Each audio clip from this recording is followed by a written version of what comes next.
Bonsoir bien-aimés, me voici au devant la caméra pour vous présenter un sujet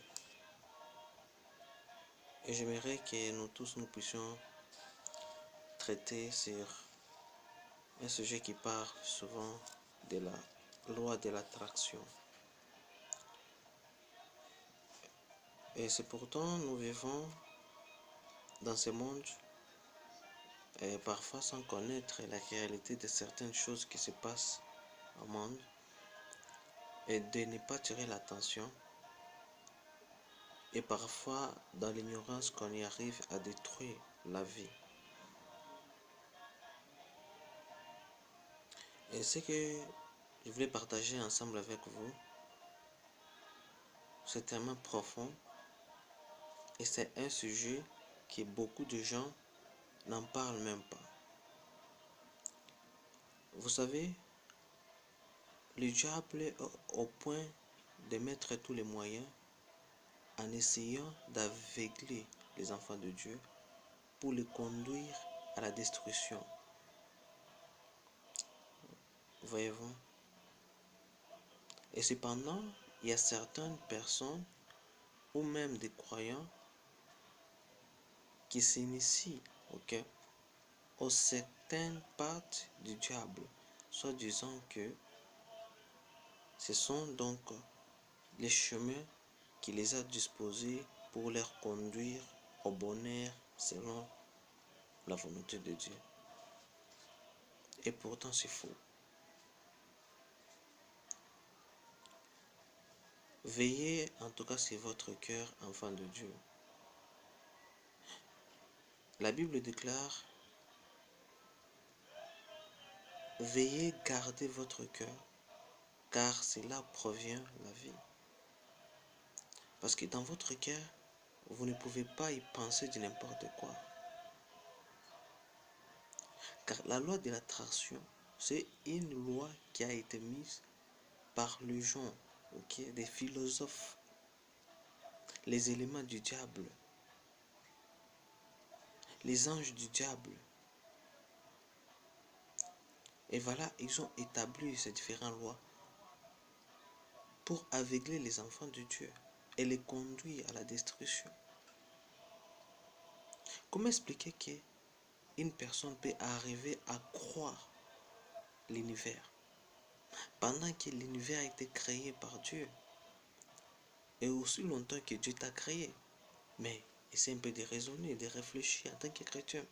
Quand Dieu nous a créés, il nous a donné ces différentes facultés qui vont nous permettre de bien réfléchir, de bien discerner les choses afin de faire. Parce qu'un croyant ne peut pas affirmer ce genre d'histoire. Parce que là, c'est une perdition totale. Soit disant quand je crois, ou soit quand j'imagine, quand je pense, cela veut dire que je dois recevoir la chose que je suis en train de penser. Vous savez que le diable est continuellement rusé. Les choses que Dieu a créées pour permettre à l'homme d'utiliser au service de Dieu, à ce moment-là, mais c'est le diable qui cherche toutes les façons qu'il puisse prendre ce que Dieu a mis à la disposition de ses enfants. Vous voyez, il faut être vigilant. Il y a certaines personnes, jusque-là, ils ont commencé croyant que ce qu'ils sont en train de faire, c'est ça la volonté de Dieu. Et à la fin, ils se sont rendus compte qu'ils étaient en train de faire la volonté du diable, la volonté de Satan. Nous devons réfléchir. La vie, ce n'est pas de la sorte qu'on peut nécessairement la gagner. Parce qu'il n'y a que la véritable richesse, c'est en notre Jésus-Christ. Il n'y a qu'en Jésus-Christ que nous trouvons le bonheur, la vie. Lui qui a affirmé dans sa parole, il est venu pour apporter la vie et non la guerre. Pourquoi les enfants de Dieu vont prendre ces genres de pensées, soi-disant, quand je crois, quand je pense, selon quelque chose, je m'imagine, et cela va y arriver. Oui, le diable, il est censé aussi de faire ce que Dieu peut faire. Il peut aussi bénir.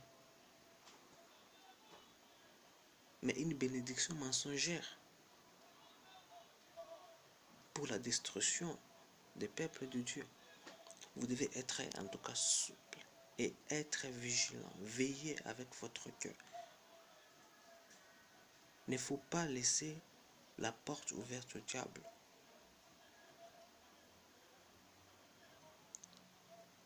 Vous avez été racheté par un grand prix. Et c'est lui qui vous a sauvé. Et c'est à qui vous allez donner votre vie.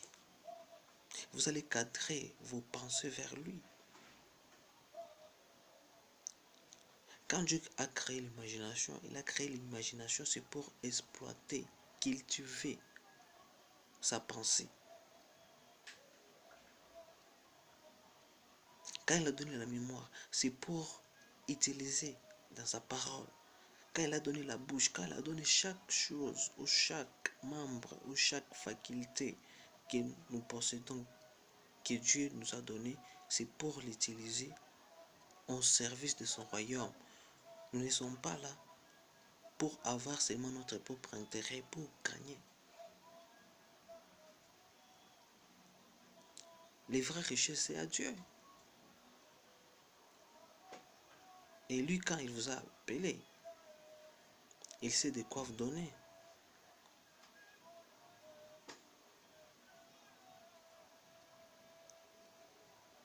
Changeons notre pensée, changer notre manière de raisonner, de réfléchir.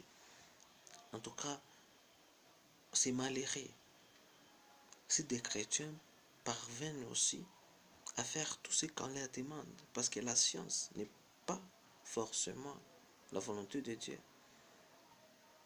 Parce qu'il y a de ces philosophes qui ont essayé d'argumenter, de parler à ce genre de sujet qui concerne la loi de l'attraction. Nous devons discerner les choses dans ce monde. Tout a été créé et tout n'est pas appelé toujours à déclencher ou à faire.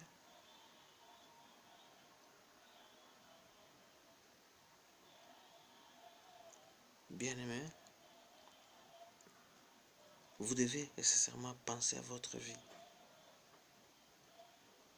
Notre imagination doit cadrer vers la volonté de Dieu, vers la pensée de Dieu. Ok? Et quand on va imaginer, on ne peut pas imaginer, soit disant que les choses de ce monde et ces choses-là qui vont nous permettre à la destruction. Ne savez-vous pas cela? Les choses qui vont vous amener à la convoitise. Et parce qu'il y a certains, même des païens, qui s'est intégré dans ce genre d'actes. Et les païens et les chrétiens n'en parlent même pas. Quand Dieu vous a donné l'imagination, c'est pour penser vers sa révélation, vers sa parole.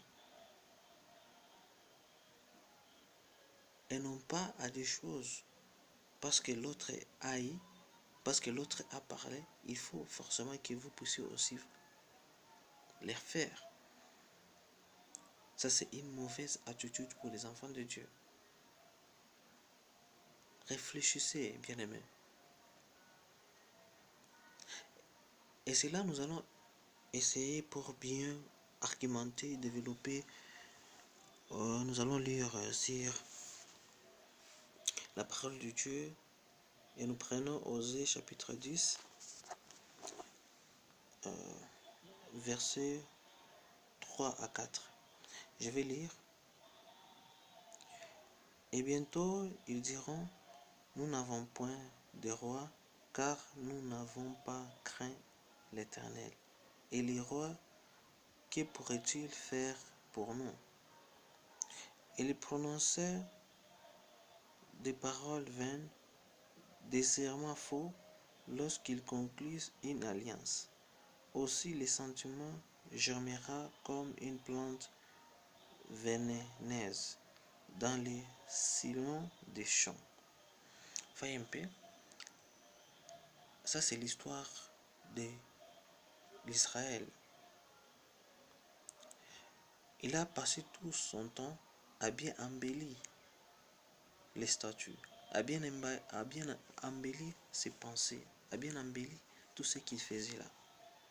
Et cela était contre la parole de Dieu. Au fur et à mesure qu'ils embellissaient ce genre de statues, et leur vie prospérait.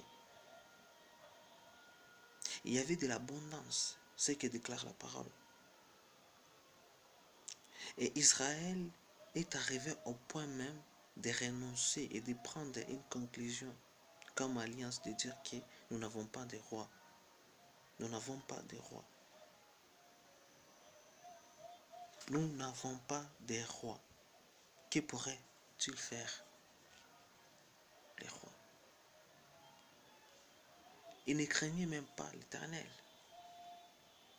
Pourquoi? Par leur propre convoitise, par leur propre intelligence, sagesse qui se sont conduits.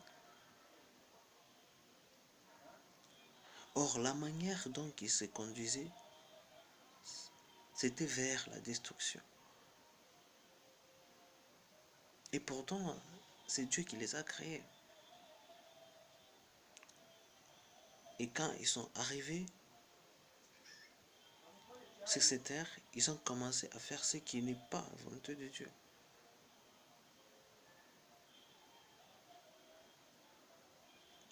Ils ont fabriqué des statues. C'est de la même qu'avec nous. Et il y a certains qui se sont perdus dans ces jardins d'impact. Alors ils considèrent l'univers à la place de Dieu. Donc beaucoup croient que c'est l'univers maintenant qui bénit, c'est l'univers qui donne, c'est l'univers maintenant qui garde, qui sauve. Et ils ont oublié lui-même, l'auteur de tout cela. L'auteur qui t'a créé, ainsi qui a créé toutes les histoires de ce monde ici. La personne est arrivée au point de les mettre à côté et de penser d'abord à l'univers. Parce qu'il a entendu parler que avec la pensée est capable d'apporter les choses meilleures que vous désirez. Et c'est ce qui est derrière contre la parole.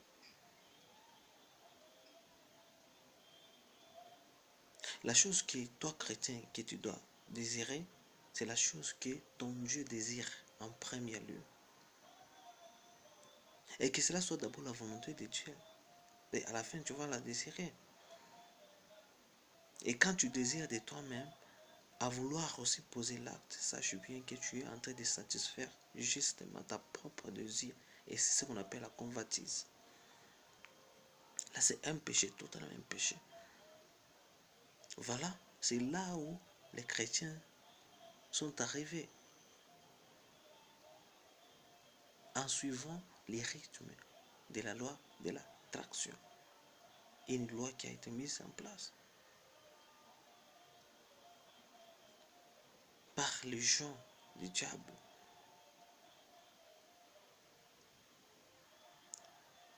Nous devons exactement faire attention.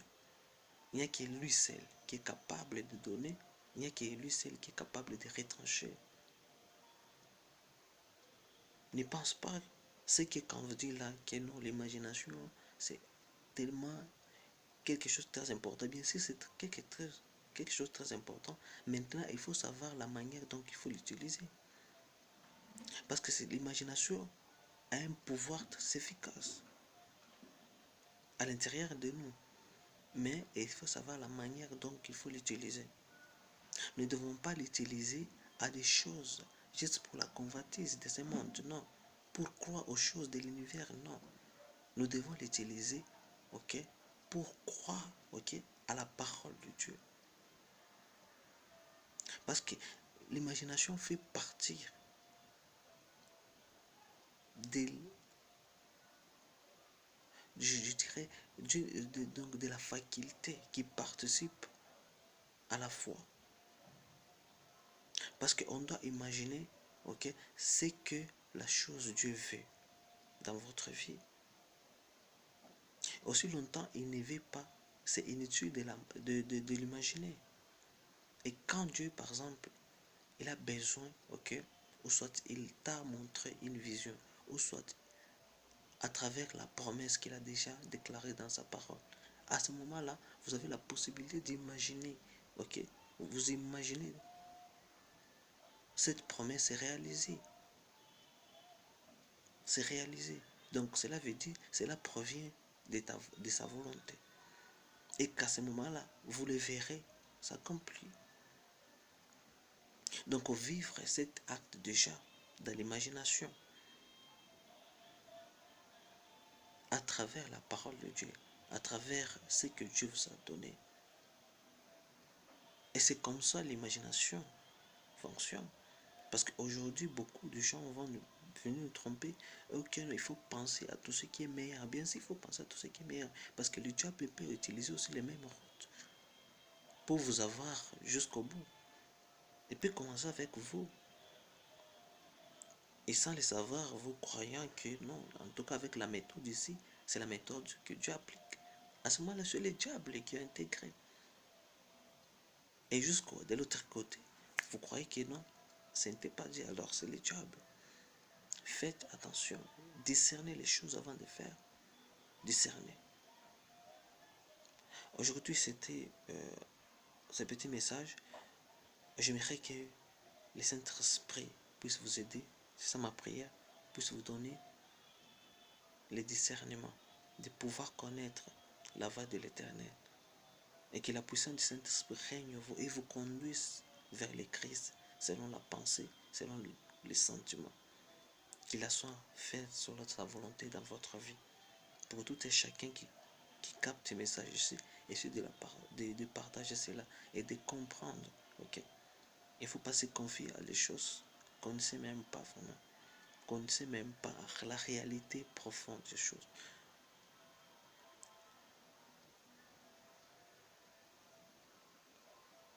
Merci en tout cas, je m'arrête par-ci.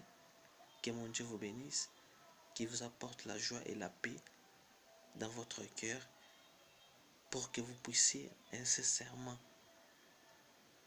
bon Dieu, de l'espérance dans la foi. Bonne soirée. Bye. À la prochaine.